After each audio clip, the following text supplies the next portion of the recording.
성도 여러분 안녕하십니까? 안실학교 반생 여러분, 이사야서를 열심히 공부하고 계실 것입니다. 오늘은 이사야 연구 제9과 제목이 섬기며 구원하며입니다. 섬기고 구원하는 것입니다. 이제 이사야서에서 예수님의 생애를, 그분의 성품과 그분의 사역이 어떤 것으로 예언되어 있는지를 이제 본격적으로 공부하는 그런 부분에 이르렀습니다. 오늘 기억절은 이사야 42장 1절입니다. 내가 붙드는 나의 종, 이 종이라는 말이 섬기며라는 말의 그 주체예요. 종은 섬기는 사람입니다. 내가 붙드는 나의 종, 내 마음에 기뻐하는 자 곧 내가 택한 사람을 보라. 내가 나의 영을 그에게 주었은즉 그가 이방에 정의를 베풀리라. 종이 나타납니다. 이사야서에는 예수님이 앞으로 오실 것을 예언하면서 그가 종의 신분으로 일하실 것을 예언하는 매우 특별한 책입니다. 이번 주에 연구 범위는 이사야 41장, 그다음에 42장, 그다음에 44장, 49장의 일부입니다. 좀 많죠? 이사야서 전체가 너무 길기 때문에 같은 단원으로 이렇게 뭉쳐야 할 장이 오늘은 좀 많습니다. 여기 서론적으로 우리 교과서에 나와 있습니다만 시대 소망 640페이지를 인용하였습니다. 제가 한번 읽겠습니다. 그리스도께서 사시던 장소들을 방문하는 것, 즉 그분이 밟으신 곳을 걸어보고 그분이 가르치기를 좋아하시던 호숫가를 바라보며 그분의 눈이 때때로 머무르던 들과 골짜기를 바라보는 것은 큰 특권이 될 것이라고 생각한 사람이 많다.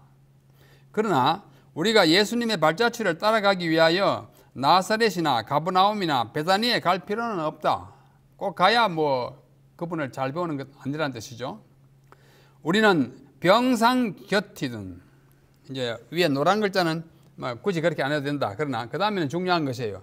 병상 곁이든 빈곤한 오두막집이든 사람들이 많이 모이는 대도시의 뒷골목이든 인간의 마음에 위안이 필요한 곳이라면 어디서든지 예수님의 발자취를 찾을 수 있다.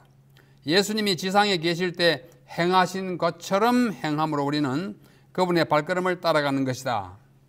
어떤 지리적인 그 발자취를 따라가는 것이 아니라 그의 행위에, 그의 성품에 발자취를 따라가는 것이 더 중요하다는 것입니다.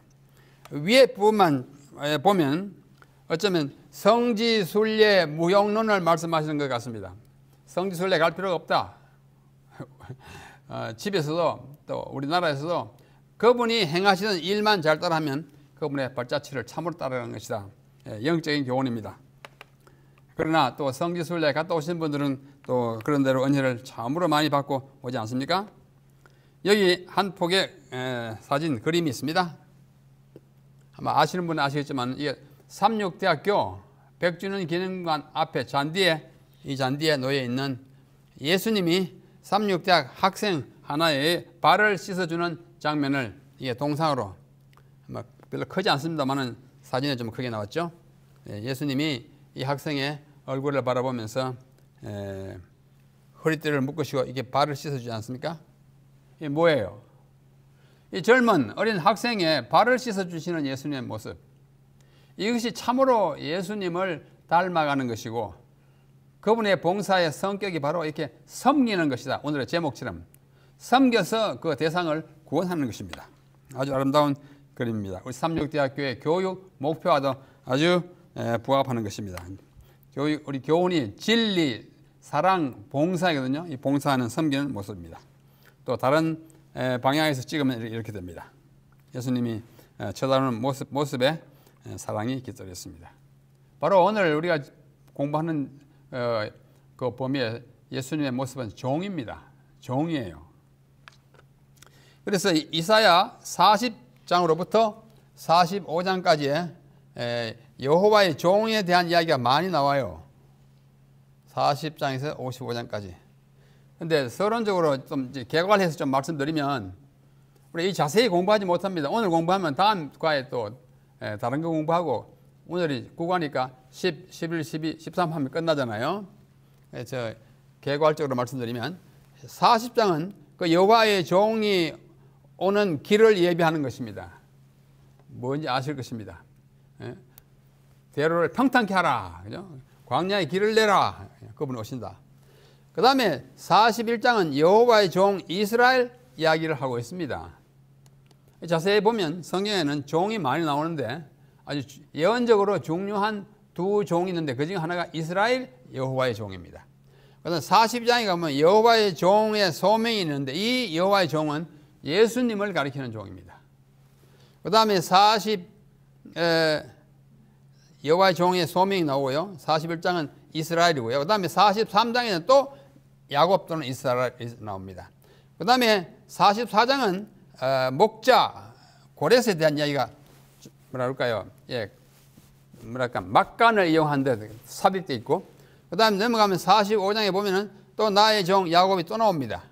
그래서 나의 종 야곱이 한 번, 두 번, 세 번 나와요. 이렇게 하나, 둘, 셋. 1번은 여호와의 종으로서의 이스라엘 또는 야곱과 이스라엘은 똑같은 인물 아닙니까?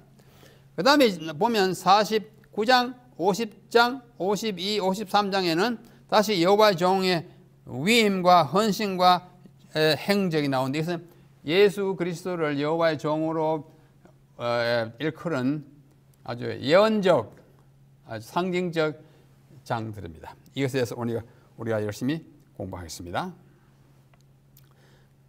그래서 이스라엘이 여호와의 종으로 일컬어지기도 하고, 그 다음에 예수님이 여호와의 종으로 일컬어지기도 합니다.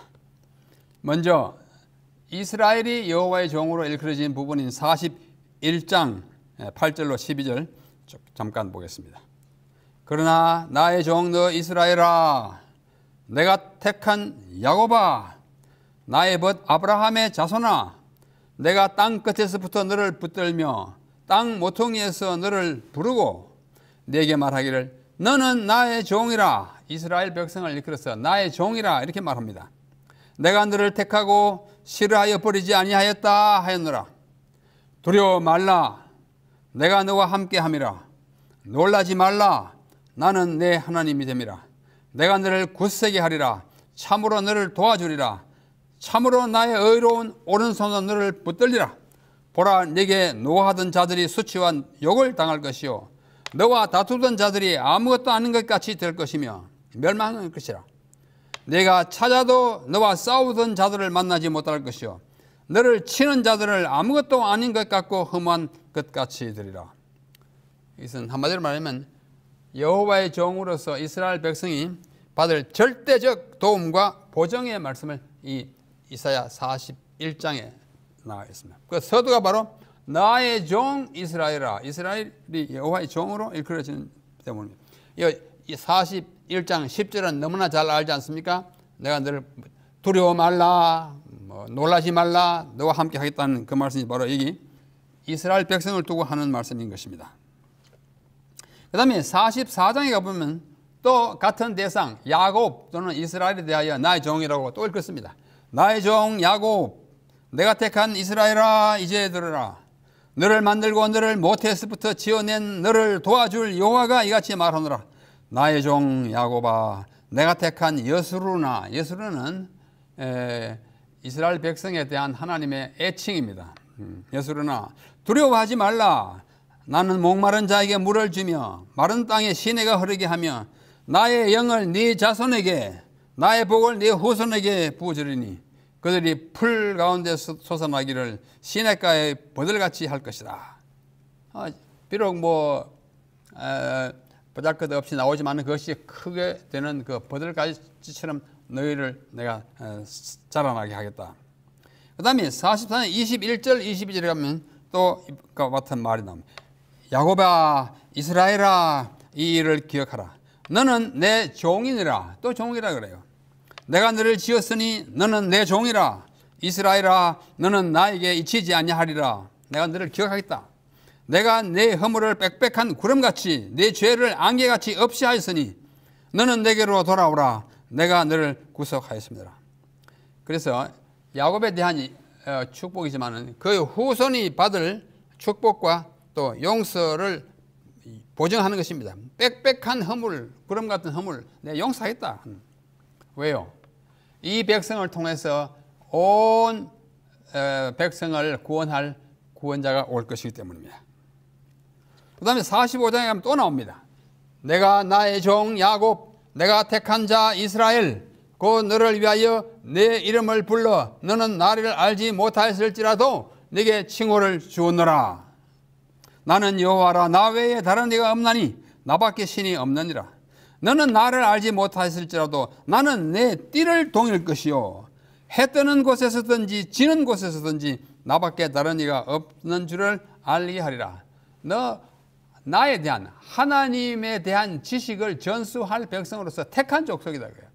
이스라엘 백성이 택한 백성으로서 가치는 하나님에 대한 지식을 온 인류에게 전해주는 것입니다. 그 일을 바로 위해서 내가 너를 택했다. 너는 선민이다. 그게 바로 나의 종으로서 할 일이다. 이와 같은 일련의 말씀을 통해서 우리는 몇 가지를 이렇게 간추릴 수 있습니다. 위에서 본 네 가지 성경 본문에서 첫 번째는 두려워하지 마라. 내가 너를 돕겠다 함으로써 내가 너를 붙들다. 내가 너를 붙들겠다. 너를 꼭 붙들겠다. 붙드는 것은 무엇이에요? 보호하고 다른 사람이 해치지 못하겠다는 것이죠. 그다음 두 번째는 지렁이 같은, 이건 읽지 않았지만 거기에 나오는 것이에요. 41장에 지렁이 같은 너 야곱아, 너 이스라엘 사람들아, 보라 내가 너를 이가 날카로운 새 타작기를 삼아 네가 산들을 쳐서 부스를 꺾고 작은 산들을 개같이 만들 것이다. 뭐야? 정복하겠다는 것입니다. 정복해가지고 너를 정복자, 온 세계의 정복자로 만들겠다. 그 다음에 내 자손에게 해가지고 내 자손을 축복하겠다. 그 다음에 마지막으로 45장에 방금 읽은 그 보면 내가 택한 자 이스라엘을 너를 불렀다. 선택한 선민인 것을 쭉 이야기해. 이스라엘 백성은 이러한 특권을 부여받음을 선포하는 것이 여호와의 종, 또 나의 종으로서의 이스라엘의 특권인 것입니다. 그런데 42장에 보면 대상이 야곱이나 이스라엘이 아닌 다른 이름이 밝혀지지 않는 종이 또 나옵니다. 42장에 처음 나와요. 42장 1절로 4절. 내가 붙드는, 여기도 붙든다고 그랬어요. 나의 종, 내 마음에 기뻐하는 자, 곧 내가 택한 사람을 보라. 이 문맥을 보면 이스라엘의 야곱이 아니고 또 다른 어떤 분입니다. 내가 나의 영을 그에게 주었은즉 그가 이방에 정의를 베풀리라. 오늘 기억질 말씀과 같죠. 그는 외치지 아니하며 큰 소리로 말하지 아니하며 목소리를 높이지 아니하며 그 소리를 거리에 들리게 하지 아니하며 마음이 아주 온순해서 차분차분 조용조용 말씀하시는 온화한 성품의 소유자로 묘사됩니다. 상한 갈대를 꺾지 아니하며 꺼져가는 등불을 끄지 아니하고 한 그 미물의 생명이라도 그 생명을 귀중히 여기는 그런 분. 진실로 정의를 시행할 것이며 진실로 정의를 그는 쇠하지 아니하며 낙담하지 아니하고 세상에 정의를 세우기에 이르리니 섬들이 그 교훈을 앙망하리라.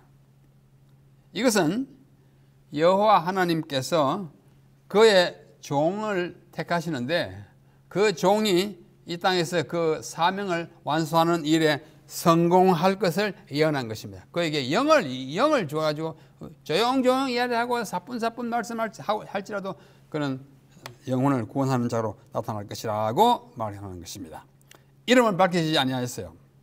그 다음에 42장 5절로 7절에 보면은 하늘을 창조하여 펴시고 땅과 그 소산을 내시며 땅 위의 백성에게 호흡을 주고 땅에 행하는 자들에게 영을 주시는 하나님이 온 모든 생명체에게 생명을 주시는 분이라는 것을 말씀하시면서 그가 뭐라고 말하는 거니? 나 여호와가 의로 너를 불렀은즉, 이름이 밝히지 않았지만 어떤 사람을 불렀습니다. 내가 네 손을 잡아 너를 보호하며 너를 세워 백성의 언약과 이방의 빛이 되게 하리니 네가 눈먼 자들의 눈을 밝히고 갇힌 자들을 감옥에서 이끌어내고 흑암에 갇힌 자들을 감방에서 내오리라. 하나님께서 이 종, 아직 그 이름이 밝히지 않았지만 이 종에게 뭘 주시는 거 아니? 큰 능력을 주세요. 무슨 능력이에요? 눈먼 자를 밝히고 갇힌 자를 끌어내고 흑암에 있는 사람을 감방에서 내주는 아주 해방시켜주고 시력과 인간의 모든 연약함으로부터 회복시켜주는 그런 일을 할 것이라고 그 종에게 그 능력을 주십니다. 그 다음 8절로 9절에 보면 나는 여호와이니 이는 내 이름이라. 여호와가 하나님의 이름인 것이 분명합니다. 나는 내 영광을 다른 자에게 내 찬송을 우상에게 주지 아니하리라. 영광은 나에게 돌아오는 것이다. 보라, 전에 예언한 일이 이미 이루어졌느니라. 이제 내가 새 일을 알리노라. 그 일이 시작되기 전에라도 너희, 여기서 여호와께서 말씀하기를 뭐냐? 이제 내가 새 일, 구원의 역사의 또 다른 측면은 새 일을 이루겠다고 하는 것입니다. 그래서 이 이사야 42장 1절로 9절에서 이러한 것들을 쭉 말씀했어요. 하나님이 기뻐하시는 자 택한 사람이다. 그는 조용하면서도 성공적으로 자신의 목표를 이루고 상한 갈대를 걷지 않는다. 그는 사람들이 교훈을 앙망하는 교사가 된다. 그는 하나님과 백성 사이에서 언약의 역할을 하고 이방의 빛으로서 공의를 행한다. 그는 눈먼 자를 고치고 갇힌 자를 해방시키며 흑암에 있는 자에게 광명을 이끌어낸다. 이제 내가 그에게 새 일을 하겠다. 이 모든 것을 통해서 종이 사명을 하기 위해서 소명, 부르심을 받는 것을 이야기하는 대목입니다.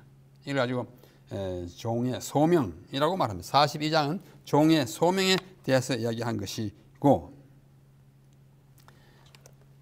이와 같이 종의 소명을 세 부분으로 방금 나눠왔습니다. 42장 1절로 4절, 5절로 7절, 8절로 9절 앞에 읽은 내용과 같습니다.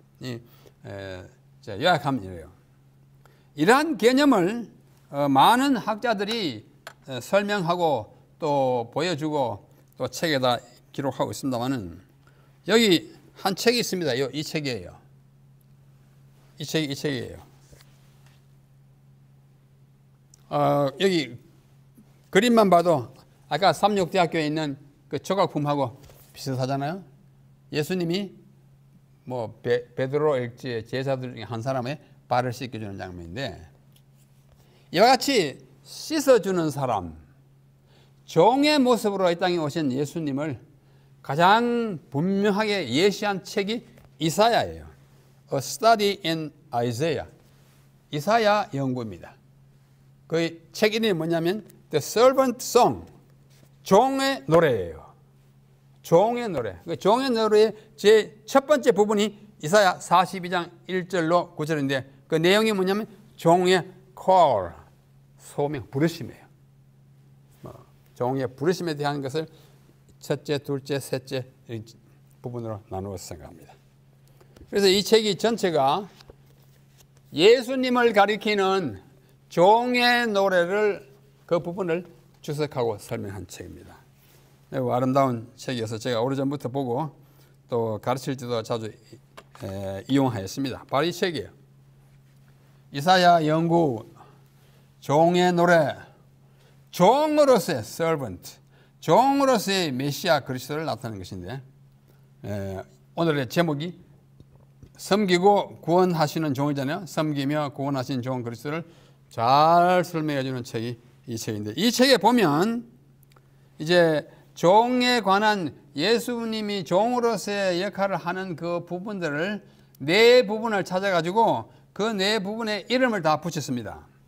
방금 본 42장 1절로 9절은 종의 소명, 부르심이고, 그 다음에 49장 1절로 13절에는 종의 위임, 이거는 call, 이거는 commission, 위임하는 거잖아요. 그 다음에 50장 4절로 11절은 종의 commitment, 자신을 하나님께 전적으로 바치는 종의 모습이에요. 헌신.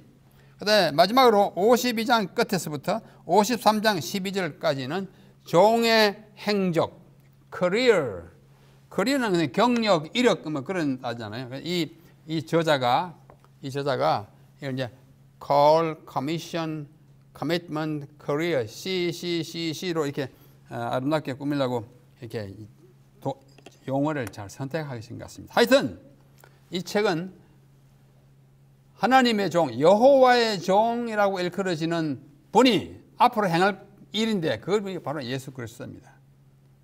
예수님에 관한 모습을 가장 잘 나타내 주는 것입니다. 자, 일단 그렇게 하고 또 이어서 공부를 더 하겠습니다. 그 다음에 44장에 가보면은 문득 교과 우리 책에도 잘 나타나 있습니다만은 페르시아인 메시아가 나옵니다. 페르시아인 메시아. 페르시아 메시아예요. 44장 26절부터 45장 6절까지인데요. 읽어보겠습니다. 갑자기 이제 앞부분의 종 이야기, 뒷부분의 종 이야기 그 사이에 아주 뭐랄까요, 막간을 이용해서 나타나는 인물이 있습니다. 고레스에 대하여는 이러기를 그는 나의 목자라. 고레스는 이방 왕인데 나의 목자라 이렇게 말씀하십니다. 나의 모든 기쁨을 성취하리라 하며 예루살렘에 대하여는 이러기를 중건되리라 하며 성전에 대하여는 이러기를 내 기초가 세움이 되리라 하는 자니라. 이 고레스가 그렇게 말할 것이라고 이사야 시대에 예언해놨어요. 이 고레스가 나타난 것은 오랜 세월 후입니다. 이사야는 BC 7세기, 8세기 말 그때 활약했지만은 고레스는 6세기까지 내려와야 539년 그때 인물이에요. 그러므로 한 200년 차이 난 그 이전에 이미 이분을 이름을 가리키면서 그가 나타나 가지고 무슨 일을 할 것이냐? 그건 나의 목자라고 그랬어요. 예루살렘을 중건하고 성전을 어떻게 해요? 그 기초를 세우겠다. 이런 역할을 할 것이라고 예언하는 것입니다. 나 여호와는 나의 기름 받은 고레스. 기름 받았다. 기름 받았다는 말이 조금 이따 봅니다만 메시아라는 뜻입니다. 고레스를 메시아라고 불러요. 나의 기름 받은 고레스의 오른손을 잡고 열국으로 그 앞에 항구하게 하며 열왕의 허리를 풀며 성문을 그 앞에 열어서 닫지 못하게 하리라.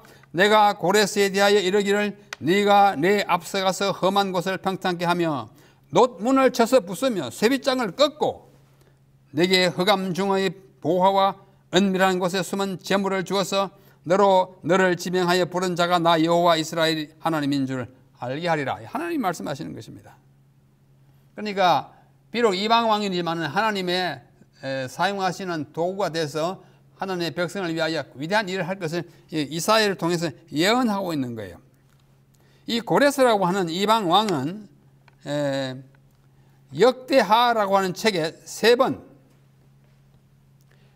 에스라의 13번, 이사야의 3번, 다니엘의 3번 합계 22회 성경에 언급됩니다. 느부갓네살만큼은 아니지만은 비교적 많이 언급되는 이방의 왕입니다. 그런데 그를 이끌어서 나의 목자라, 좀 있다고 나의 기름 부음 받은 자라 이렇게 말합니다. 그는 예루살렘 성전을 중건하고 또 나의 기름 받은 고레스, 메시아 같은 역할을 할 것이고 또 열국의 정복자가 될 것이고 그는 내가 지명하여 부른 자다. 하나님 이렇게 말씀하세요. 그가 천하를 통일하는 제왕이 되었습니다. 페르시아 대제국의 창건자예요. BC 539년에 그 강한 바벨론, 지난번에 우리 바벨론 공부하지 않았습니까? 제 6과인가요? 바벨론이 그 역사를 보면은 굉장한 나라예요. 그 나라까지 딱 제패해가지고 천하를 통일해서 페르시아 대제국을 세웠습니다. 그는 천하를 통일하자 제국 안에 있는 이민족들의 형편을 잘 살펴서 천하를 통일했으니까 누구도 그 휘하에 있습니까? 유다 백성도 이스라엘도. 그런데 그 통일된 그 제국 안에서 그의 백성이 좀 어려움을 당하는 것을 보고 어떻게 합니까? 잘 살펴서 각기 그들의 본국으로 돌아가게 하는 관대함을 보였고 특히 유대인들은 귀환과 함께 돌아오는 것과 함께 그들의 성전을 재건하게 하는 조서를 내립니다. 그 조서가 성경에 2번 나타나 있어요. 역대도 있고 에스라에도 나타나지 않습니까? 그래서 그는 대왕이라 일컬어집니다. 서양이나 우리나라의 역사에서 대왕이라고 일컬어지는 사람이 흔하지 않습니다.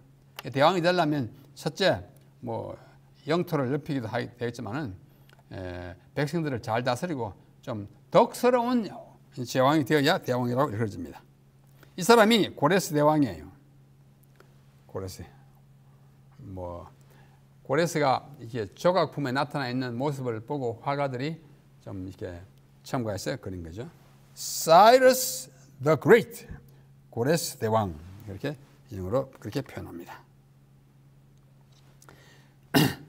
그래서 이러한 칭호들 중에서, 이게 많은 칭호가 있는 것 중에서 가장 특이한 것은 나의 목자와 또 뭐요? 나의 기름 받은 고레스라는 칭호예요. 기름 받으니 이 히브리 말로 마시아흐입니다. 마시아흐인데 이것이 바로 영어로 하면 메사야, 우리말로 하면 메시아예요. 마시아흐가 히브리고 그것은 기름 부음을 받은 자라는 뜻입니다. 즉 메시아예요. 그래서 페르시아 메시아예요. 언어적으로 그는 메시아입니다. 메시아가 할 일의 어떤 부분을 이분이 좀 했어요. 통일했다든지 또 고난당하는 사람을 이렇게 도와서 해방시켜서 돌아가게 했다든지, 그 메시아가 하는 일이거든요. 그래서 그 메시아를 이 땅에 내게 할 그 민족을 도와서 성전도 짓게 한 아주 후덕한 왕이었습니다. 특별한 의미에서 하나님의 명령을, 사명을 받아서 이행한 사람, 그 사람이 고레스입니다. 근데 그가 남긴 고레스 실린더라고 하는 게 있어요. 이 그림은 사진에는 크지만 이게 한 23cm 밖에 안 돼요. 이 정도밖에 안 돼요. 원통으로 생겼어요.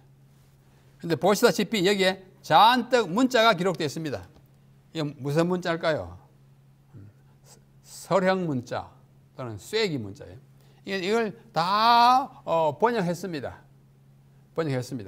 먼저 이것을 이제 발견한 사람과 뭐 이제 잘 쓰이는 언어인 영어로 했다가 영어로 된 건 또 우리는 우리말로 또 번역해가지고 다 번역됐는데, 이따 후반부에서 그 내용을 말씀드리겠습니다. 이 내용을 자세히 보면 성경에 있는 고레스의 모습과 그의 활동과 아주 접번일치합니다.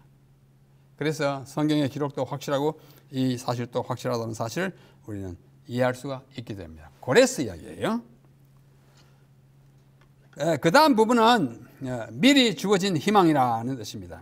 뭐가 미리 주어졌냐면 앞으로 메시아가 올 것을 미리 약간 맛보게 한 것이 누구예요? 고레스를 통해서요. 그럼 미리 약간 맛보게 한 희망입니다. 이사야가 고레스의 이름까지 정확하게 예언한 사실 때문에 이 부분은 어떻게 150년, 200년 이전에 그 이름을 말할 수 있느냐? 그러므로 이사야가 쓴 것이 아니라 고레스 이후의 시대에 쓴 것이다 라고 주장하는 사람이 있습니다. 그래서 전에 제 1과에서 공부했던 말은 독일의 요한 크리스토프 드웨들라인이라고 하는 사람이 말하기를 이것은 이사야서, 그러니까 후반부 40장 이후는 이사야가 진짜 이사야가 아니고 이사야로부터 한 150년이나 200년 후에 후대의 사람이 기록했다, 이렇게 말하는 소위 제2 이사야서의 창시자가 이 사람이에요. 그러나 지난번에도 본 대로 1947년 연도지만 1947년에 발견된 이사야 두루마리 사해 사본을 보면은 이사야 1장으로부터 66장까지가 아무런 사이에 구획 없이 쭉 그냥 한 통으로 되어 있습니다. 이것은 BC 2세기의 것이에요. 그러므로 이 드웨들라인이라고 한 사람이 말하는 소위 이 두 이사야설은 틀린 것이 명백하게 드러나게 되었습니다. 그래서 이 고레스를 통해서 하나님이 예언하시고자 하면 이름인들 왜 예언 못 하시겠어요? 그래서 이 고레스를 통해서 미리 희망을 보여줬습니다. 고레스가 너희들을 돌려보낸다, 성전을 지게 한다, 얼마나 희망적인 일이야. 마찬가지로 더 위대한 메시아, 기름 부은 자가 오셔서 하나님의 모든 예언을 성취하는 메시아가 될 것이다 하는 것을 미리 느끼게 했습니다. 그래서 고난받는 종이 이제 49장에 또 나옵니다. 49장 1절로 6절인데 제가 다 읽지 않겠습니다. 첫부분만 읽으면, 섬들아 내게 들으라, 먼 곳 백성들아 귀를 기울이라, 여호와께서 태에서부터 나를 부르셨고 내 어머니의 복중에서부터 내 이름을 기억하셨으며 내 입을 날카로운 칼같이 만드시고 나를 그의 손끝에 쭉 내려가는데 그 내용이 뭐냐면 1절로 6절은 종이 이방인을 위한 선교 사명을 보고합니다. 이제 이 부분은 예수님이 앞으로 하실 일을 미리 보고 형식으로 기록해 놓는 거예요. 내가 이방인에게 정의를 행하고 그럼 뭐 태에서부터 나를 종으로 지으신 하나님이 또 이게 하나님은 나의 힘이 되셔가지고 많은 능력을 행하시도록 하셨다 하는 고백적인 이야기예요. 그래서 이것을 말함으로써 종 되시는 예수님이 종 되시는 그 분을 종의 역할을 사역을 하도록 그에게 커미션하는 부분이에요. 이것을 가지고 종의 위임이라고 그래요. 49장 1절로 13절은 종의 노래의 둘째 편으로서 두 번째 편으로서 종이 하나님이 이렇게 주셨다 내가 이렇게 하겠습니다 하는 그 예언적 보고입니다. 그런데 지금까지 보신 것과 마찬가지로 하나님께서는 나의 종 또는 여호와의 종이라고 일컫는 대상이 둘입니다. 하나는 누구냐면 그리스도시고 하나는 이스라엘이에요. 처음에 그랬잖아요. 야곱 나의 종아, 이스라엘 나의 종아 그랬어요. 그 다음에는 이름을 밝히지 않았지만 또 기름 부음을 받을 앞으로의 메시아인데 그러면 어떻게 이스라엘하고 예수님이 똑같이 나의 종이 될 수 있느냐 이런 질문이 생깁니다. 그런데 성경의 다른 부분에 보면 여기 호세아 11장 1절에 보면 이스라엘이 어렸을 때에 어렸단 말은 이스라엘 역사의 초기에 내가 사랑하여 이스라엘을 사랑하여 내 아들을 애굽에서 불러내었거늘 무엇을 가리키는 말입니까? 출애굽을 가리키는 말입니다. 이스라엘 역사 초기에 내가 이스라엘 애굽에서 불러내었다라고 하는 이 말을 마태복음에 오면 이 호세아 11장 1절을 인용하면서 예수님이 애굽에 갔다가 나오는 것을 그것을 예언한 것으로 이해합니다. 자, 요셉이 예수님의 그 아버지 역할을 한 요셉이에요. 요셉이 일어나서 밤에 아기와 그의 모친을 데리고 애굽으로 떠나가 헤롯이 죽이려고 하기 때문에 피난 갔습니다. 떠나가서 헤롯이 죽기까지 거기 있었으니 이는 주께서 선지자 누구예요? 호세아로 선지자로 말씀하신 바 애굽에서 내 아들을 불렀다. 애굽에서 내 아들을 불렀다 그랬잖아요. 애굽에서 내 아들을 불렀다 그랬죠? 내 아들을 애굽에서 불렀다고 함을 이루려 하심이니라. 아하. 호세아 11장 1절에 출애굽의 역사를 이야기하면서 이것은 예수님이 애굽에 갔다가 나올 것을 미리 예언한 것인데 그것을 이루려고 요셉과 마리아가 예수님을 데리고 애굽으로 갔다가 나중에 나왔다 그래요. 그러면 여기 있는 이스라엘은 아들이고 여기도 예수님이 아들이잖아요. 이건 뭘 말하는 거 아니에요? 이스라엘이 애굽에서 나온 그 전체 인구는 예수님이 애굽에서 나올 때 안에 다 포함되는 것입니다. 예수님과 이스라엘이 identify 동일체가 되는 거예요. 이런 것을 의미해 줍니다. 설명할 시간이 없지만은. 자, 그 다음에 7절로 12절에 보면 쭉 있는데요. 다 읽지 않겠습니다. 이스라엘의 구속자 이스라엘의 거룩한 신 이 여호와께서 사람에게 멸시를 당하는 자 예수님이 그랬잖아요. 백성에게 미움을 받는 자 몇 받았잖아요. 관원들에게 종이 된 자 또 종이에요. 그 예수님이에요.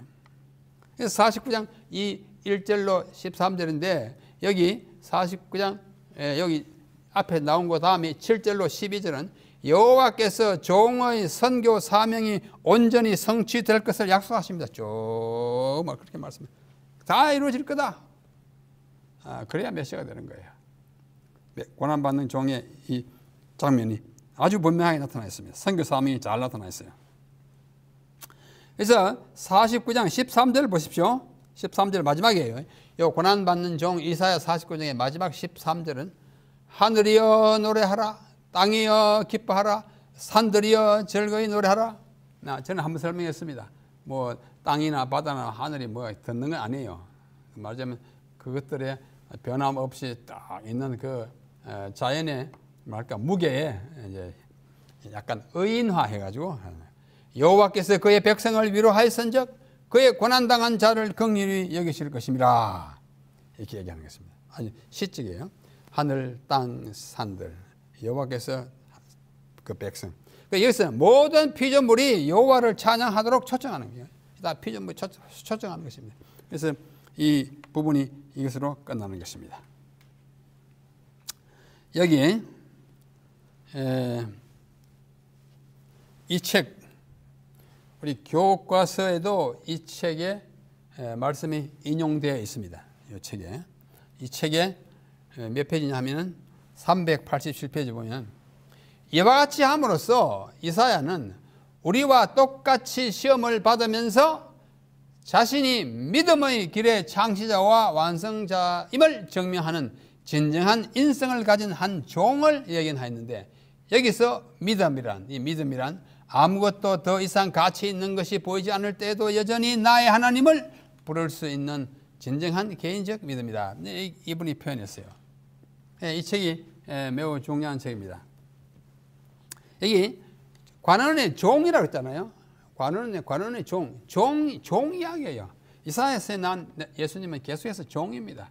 종의 부름을 받고 위임을 받고 그 다음에 헌신하고 뭔가 이루고 사역하고 살려주고 먹여주고 하는 이 모든 이야기가 여기에 나오는 고난당하는 종의 모습인 것입니다.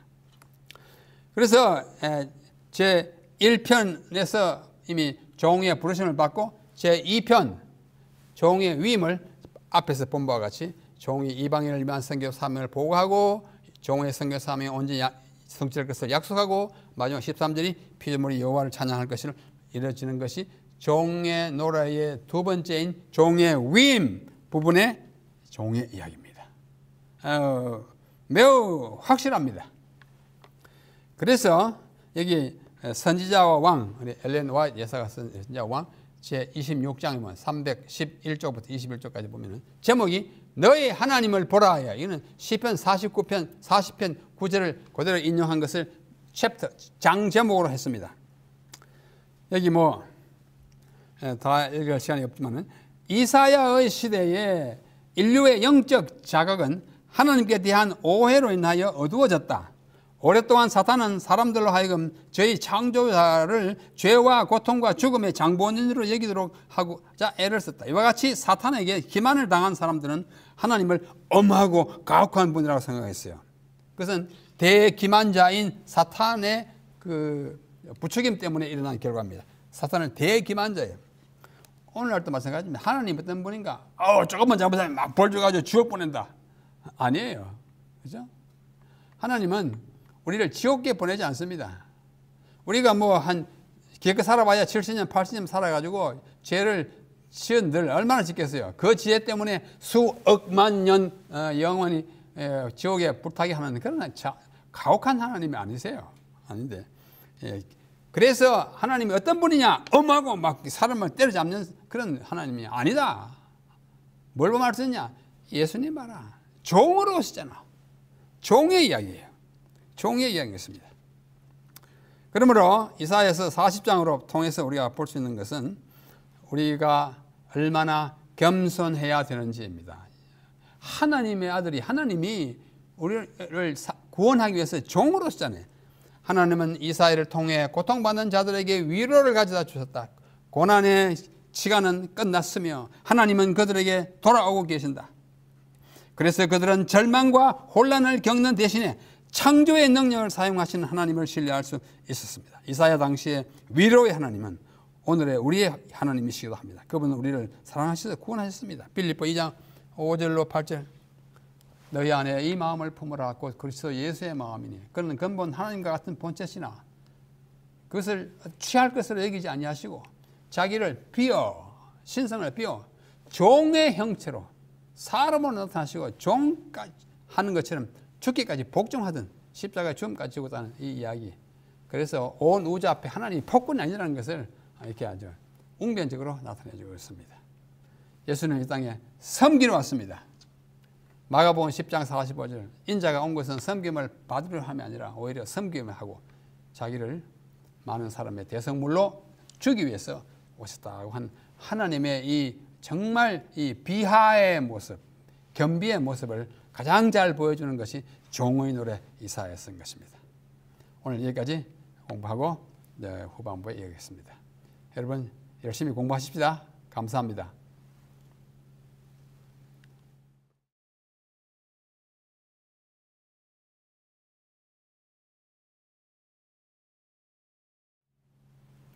자, 지금 우리 제9과 공부하고 있습니다. 나를 붙드는 나의 종. 이제 종의 개념이 분명하죠? 예수님이 이 땅에 종으로 오셨어요. 정말 사람으로서 이해할 수 없지만 그것이 하나님의 우리를 위한 사랑인 것입니다. 그래서 조금 전에 우리가 고레스 대왕에 대해서 보았는데요. 고레스는 정말 특별한 인물이에요. 이 고레스에 대해서 조금 더 자세히 말씀을 드리겠습니다. 고레스가 통일한 천하 페르시아예요. 이 터키 해가지고 여기 이집트 가기 직전까지 예루살렘, 이스라엘까지 다 뭐 오늘의 이라크, 이란 다 해가지고 이것이 고레스 치하의 아케메니드 제국입니다. 아케메니드는 종족 이름이에요. 얼마 넣습니까? 오늘날 말하면 여기 뭐 파키스탄, 이라크, 이란, 그 다음에 이스라엘, 요르단, 터키 이 다 차지한 대제국이었는데 그의 모습이 이렇게 조각에 나타나 있어요. 이게 고레스입니다. 이걸 좀 그림으로 그리면 이렇게 좀 더 확대한 미래요. 여기 보시면 특별한 관을 썼습니다. 이 관을 햄햄관이라 그래요. 햄햄관인데 아주 대제국의 왕만이 쓸 수 있는 멸관의 왕관입니다. 그런데 그가 4개의 날개를 가졌어요. 이것도 아주 신격화된 모습을 알 수가 있습니다. 이 그림이 이렇게 되고 이렇게 되는 것이요. 그런데 그가 남긴 이 고레스 실린더라는 말은 원통이라는 뜻입니다. 원통처럼 생겼죠, 이렇게. 이것을 발견함으로 성경의 내용이 엄청 구체화되고 확실해졌어요. 자, 그 이야기를 드리겠습니다. 지금부터 한 150년 전이에요. 1879년 호르무즈 라삼. 이 사람은 이란 출신인데 영국 시민이었습니다. 호르무즈 라삼이 바벨론에서 발견했어요. 바벨론 대제국 시절. 런던의 영국 박물관에 소장되어 있는데요. 설형 문자로 된 문헌인 고레스 실린더에는 이 당시에 정황이 잘 기록되어 있습니다. 이 실린더는 점토로 만들어 구운 것이에요. 구웠기 때문에 깨어지지 않고 지금까지 잘 보존되어 있습니다. 길이는 21.9cm, 약 22cm예요. 그 다음에 모양이 원통으로 생겼기 때문에 배럴 또는 실린더처럼 생겼기 때문에 실린더라고 읽습니다. 여기에는 고레스가 바벨론을 탈취하던 당시의 형편과 그 이후의 그의 정치적 그 업적이 소개되어 있습니다. 그 내용을 옮기면 다음과 같습니다. 이것은 이 실린더의 점토판에 적혀 있는 서령 문자를 영어로 번역한 것을 또 제가 우리말로 번역한 것입니다. 한번 보십시오. 그게 이렇게 기록되었어요. 나는 고레스 세계의 왕, 위대한 왕, 정정당당한 왕, 바벨론의 왕. 바벨론은 그 영토라 말하죠. 수메르와 아카드의 왕, 온 세계의 왕이며 위대한 왕이시오 안샨의 왕이신 캄비세스의 아들이며 그 아버지가 캄비세스이고 위대한 왕이시오 안샨의 왕이신 고레스였으니 그 할아버지도 고레스였어요. 할아버지 이름을 따가지고 자기도 고레스입니다.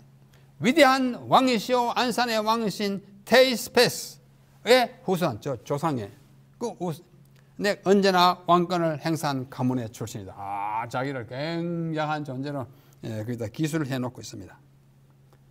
다시 한번 보면 이렇게 생겼어요. 하나하나가 다 글자입니다. 의미 있는 문자예요. 그냥 문의로 한 것이 아니에요. 그래서 이 이야기를 이사야서에 있는 그 페르시아 메시아라고 했던 한번 들어보십시오. 이사야 44장 28절. 고레스에 대하여 이르기를 그는 나의 목자라 나의 모든 기쁨을 성취하리라 하고 나의 기름 부음 받은 고레스의 오른손을 잡고 하겠다. 고레스에게 이를 내가 내 앞서 가서 험한 곳을 평정해가지고 너를 큰 일을 하겠다. 이런 것과 이제 아주 공통 일치하기 시작합니다. 조금 더 보면 고레스라는 이름은 성경에 아까 보면 22회 언급됩니다. 특히 그는 바벨론으로 잡혀가서 유수 생활을 하고 있던 유대인들이 본국으로 돌아오는 일에 그 일을 주선하고 추진하고 도와준 황제예요. 그래서 아주 유명합니다. 따라서 그의 치적을 기록한 고레스 실린더도 구약의 내용과 일치하거나 상응하는 점들을 많이 포함하고 있는 것은 당연합니다. 자, 보십시오. 첫째, 이 실린더가 나는 고레스 세계의 왕, 위대한 왕, 정당한 바벨론 왕 뭐 이렇게 한 것은 성경의 역대기가 기록한 다음의 구절과 매우 흡사합니다. 조금 전에 읽었지 않습니까? 조금 전에 읽은 이것의 내용이 요 말의 내용이요. 이제 역대기에 나타난 거 한번 보십시오. 아주 역대기 이거예요. 역대하 36장 에스라 1장 4절. 아까 읽은 것을 기억하면서 바사 왕, 바사가 이제 페르시아라는 말의 한자어입니다. 바사, 페르시아. 페르시아 왕 고레스는 말하노니 하늘의 신 여호와께서 제사 세상 만국으로 내게 주셨고 나를 명하여 유다 예루살렘에 전을 건축하라 하셨나니 너희 중에 무릇 그 백성된 자 유대인들은 다 올라갈지어다. 예루살렘으로 올라갈지어다. 너희 하나님 여호와께서 함께 하시기를 원하노라. 뭐 이방 왕이 말했다기보다는 어떤 이스라엘의 왕이 말한 것처럼 그렇게 들릴 정도로 당당한 왕으로서의 모습이 그 원통과 실린더와 성경의 기록이 아주 일치하는 것입니다. 둘째, 고레스 실린더의 기술된 대로 성품이 매우 너그럽고 모든 민족들과 그들의 종교에 대하여 동정적이고 관용적인 태도를 가진 사람이었습니다. 그가 쓴 부분을 다시 한번 보십시오. 나는 오랫동안 황폐되어 온 성소들과 그 안에 그에 온 신상들을 티그리스 강의 저편에 있는 신성한 도성들, 그중 하나가 예루살렘이에요. 도성들로 귀환시켜 돌려보냈으며 그들을 위하여 영구적인 성소들을 지어 주었다. 나는 또한 그것들의 이전 주민들을 모두 모아서 저들의 거주지로 귀환시켰다. 라고 그 안에 나와요. 그 실린더에 나옵니다. 그렇게 기록됐어요. 하고 한 것은 고레스가 조서를 내려 유대인들이 본국으로 돌아가서 예루살렘의 성전을 재건하게 한 일과 온전히 일치합니다. 온전히 일치해요. 그렇지 않습니까? 성경의 내용이 아주 일치합니다. 제국 페르시아의 건국자인 고레스는 그야말로 대왕이라는 칭호를 받기에 합당한 역량과 치적과 그리고 관호한 인격과 하나님을 신뢰하는 믿음까지 갖추었던 제왕이었습니다. 그래서 고레스 대왕은 아케메네스라고 한 그 민족 이름이요. 인들의 첫 번째 수도였던 파사르가데라는 말은 페르시아인들의 진영이라는 뜻인데요. 이 파사르가데에 6층으로 된 석회석 계단들 위에 세워진 석조 무덤에 묻혀 있습니다. 이것이 고레스의 무덤입니다. 이게 1층, 2층, 3층, 4층, 5층, 6층으로 됐어요. 이게 우리 보기에는 그냥 이게 뚜벅뚜벅 걸어 올라갈 것 같은 계단이지만 아니에요. 여기 사람 보십시오. 사람 보이죠? 네? 이 사람이 이게 사람 한 사람의 키 높이만큼 높습니다. 그러니까 이렇게 적어도 뭐 한 1m 50에 2m, 2m, 그러니까 10m 쫙 올라 여기 있어요. 조그만 뭐 오두막집이 아니에요. 굉장한 이 무덤에 지금도 있습니다. 자, 밤모습은 이렇게 별이 빛나는데요. 이건 뒷모습이에요. 이것이 그 유명한 렘브란트라는 네덜란드의 화가가 고레스를 그린 고레스 왕의 위풍당당한 모습을 이 홀잖아요. 그 모습입니다. 뭐 화가의 그저 상상이지만은 그만큼 당당한 왕이었음을 보여줘. 이 고레스가 남긴 고레스 실린더는 아주 유명하고 정말 중요한 고고학적 발견입니다. 자, 이제 여호와의 종에 대해서 조금만 더 공부하겠습니다. 여호와의 종이 성경에 27회 나타나요. 여호와의 종은 우리말로 에벳 아도나이, 이건 아도나이 여호와이지만 읽을 때는 여호와를 읽지 않고 아도나이를 읽는 거 아시죠? 유대인들은 하나님의 이름인 여호와를 입에다 잘 올리지 않았습니다. 너무 존귀하고 거룩한 이름이라. 글자는 여호와인데 읽을 때는 아도나이라고 읽었어요.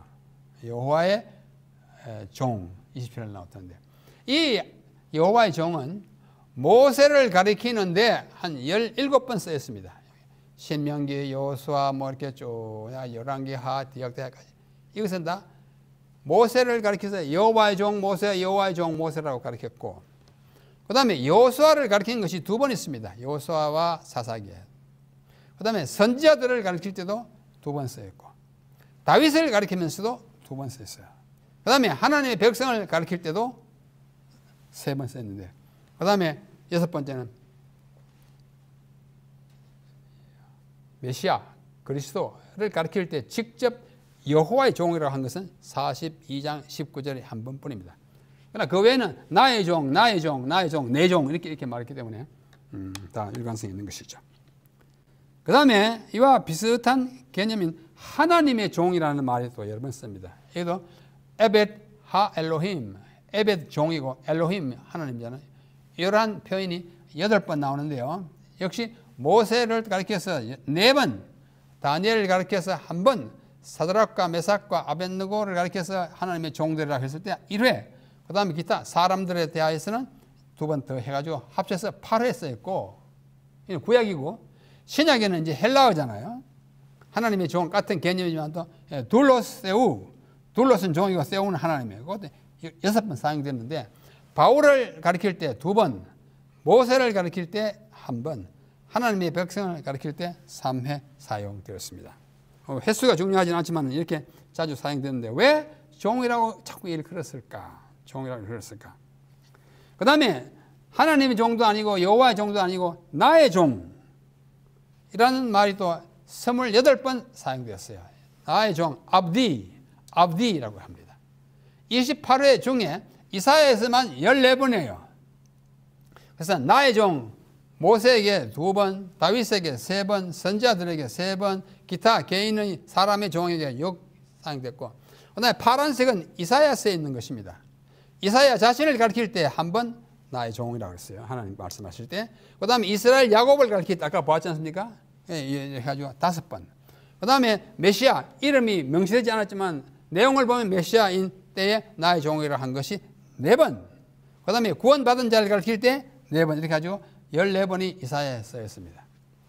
여호와의 종, 하나님의 종, 나의 종, 이런 사람들이 많이 있고 왜 그렇게 기록되었을까 좀 궁금하겠죠? 네, 궁금한 한 분이 있었어요. 그분이 누구냐면 이상근 목사입니다. 이분이 1997년에 삼육대학교 신학대학원 석사학위 마칠 때에 석사학위 논문으로 쓴 것이 여호와의 종이라 일컬어지는 사람들에 관한 연구, 여호와의 종이라 일컬어지는 사람들에 관한 연구인데, 아마 이상근 목사님 지금은 미국의 미시간주의 앤드루스 한인교회 목사로 심우 중입니다. 네, 아주 참 연구할 만한 가치가 있는 제목을 석사학위 논문으로 제목으로 택했어요. 그래서 아주 훌륭한 논문이라고 생각합니다. 왜? 여호와의 종이 모세, 여호수아, 모세, 다윗 이런 사람들 왜 그렇게 칭해졌는가? 그렇게 칭해진 사람들의 공통점이 있을 것이고 그들의 사명이 있을 거예요. 그걸 연구하는 것은 우리 신학도로서 아주 가치 있는 연구가 아닌가 생각합니다. 그래서 아주 귀한 석사학위 논문을 여러분에게 소개합니다. 이상근 목사예요. 자, 처음에 우리가 본 대로 여호와의 종에 대한 이야기가 이사야 40장부터 55장까지 있는데요. 앞에는 길을 예비하는 것은 이제 40장이고 41장, 43장, 45장에는 종 누구예요? 이스라엘 야곱에 대한 것이고 그 다음에 여기 42장, 49장, 50장, 52장은 이름이 밝혀지지 않았지만 길은 부음받은 메시아 이야기. 사실 이름이 밝혀지지 않았던 것도 아니에요. 메시아라는 것이 메시아가 헬라어로 하면 그리스도잖아요. 그리스도에 관한 것이에요. 예수님에 관한 이야기입니다. 그래서 아까 본 대로 이 책이 린지라고 하는 사람이 쓴 이 책이 이사야에 있는 종의 노래를 4개 이제 생각하는 것입니다. 4개. 42장에 있는 소명, 그 다음에 49장에 있는 위임, 50장에 있는 헌신, 52장 끝에서 53장에 이어지는 그분의 행적. 그래가지고 이걸 가지고 이렇게 계속 쓴 책이 이 책 한 권입니다. 그래서 종의 소명은 이렇게 나눠지고 앞에서 봤으니까 반복하지 않습니다. 그 다음에 종의 위임은 종의 위임에도 이렇게 앞에서 다 봤어요. 그래서 이걸 쭉 설명하는 것입니다. 아주 지루하지 않게 책 짧지만 이게 뭐 그렇게 200페이지도 안 되는 책이지만은 아주 재미있게 소담스럽게 쓴 책이라고 저는 믿고 이용하기를 좋아합니다. 그 다음에 헌신 50장으로부터 50장 4절로 14절인데 종이 자기를 제자로 삼으신 여호와께서 자기를 옹호하실 것을 선언합니다. 50장 4절로 9절에. 그 다음에 10절로 11절에 보면은 여호와께서 종의 제자들의 순종하는 행실과 악인들에게 임할 심판을 대조시키는 것입니다. 종이라는 것은 예수님이에요. 예수님의 제자들의 순종하는 행실과 악인들의 임할 심판을 대조시켜서 말함으로써 헌신의 장을 마치고 있습니다. 마지막으로 행적이 나와요. 여기 여러분들 제일 친숙합니다. 52장 마지막 13, 14, 15는 곧 난 당한 종이 높임을 받을 것을 먼저 예고하고 그 다음에 53장에 들어갑니다. 여러분 53장 별명이 뭐예요? 고난장이잖아요. 고난장.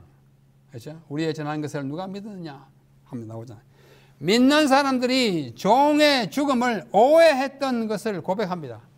그 사람이 혼자 그렇게 비참하게 죽었는데 뭐 나하고 관계없지 했는데 알고 보니 그가 죽은 것은 내 허물을 이야기합니다.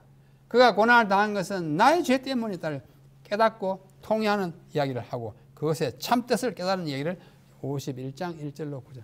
너무나 중요한 부분이에요.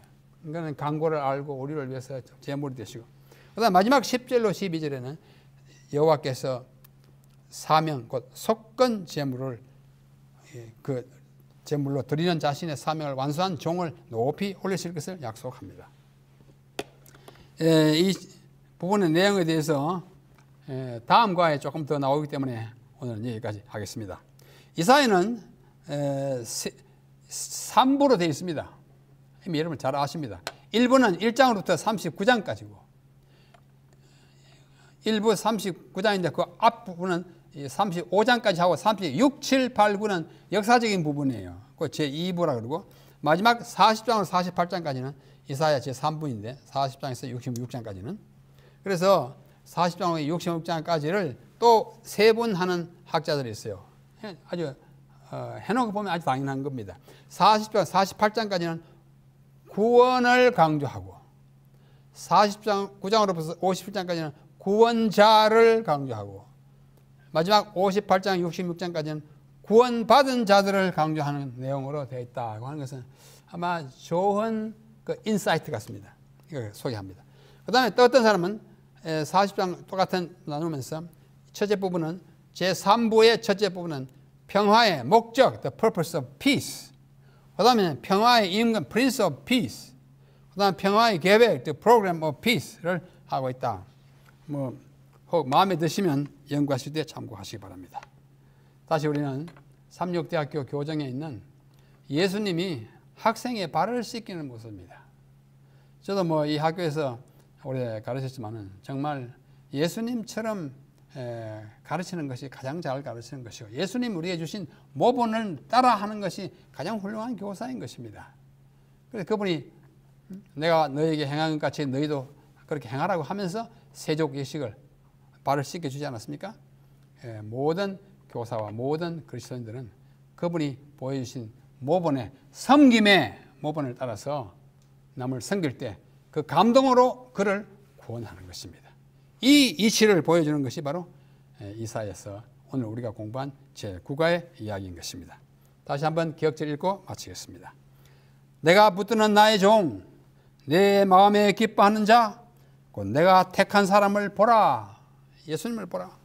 내가 나의 영을 그에게 주었은즉 그가 이방에 정의를 베풀리라. 의를 베풀리라. 이방을 어렵게 해서 하늘나라 백성을 삼겠다. 이런 얘기잖아요. 모쪼록 이사야서를 지식적으로만 공부하지 마시고 거기에 소개되어 있는 메시아의 아름다운 모습, 그 성품, 그 행적, 그 모본을 따라서 우리도 섬기며 살아가고 섬기기 때문에 구원은 자를 많이 내는 그러한 예수님의 제자로 살아가시를 간절히 부탁드리면서 오늘 제 국가 공부를 여기서 마치겠습니다. 감사합니다.